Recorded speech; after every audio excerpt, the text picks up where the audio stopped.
Prepare yourself. It's time for another awful, spooky wrestling moment. Watch if you dare.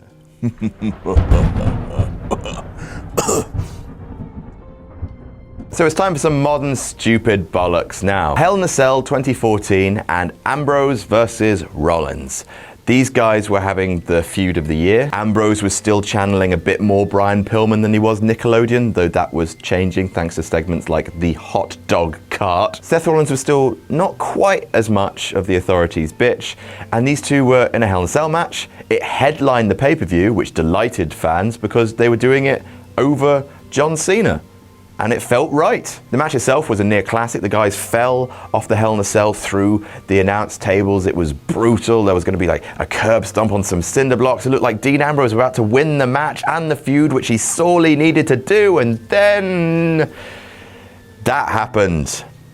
A little ghost. A little spooky ghost. The lights went out. Then spooky speaking in tongues language happened. For a while, like a long time, the lights came back on. There was a lantern in the middle of the ring, and then the smoke and a little ghost, which I guess was supposed to be Bray Wyatt.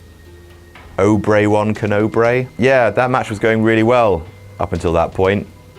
An awful ending to what could have been like a modern classic.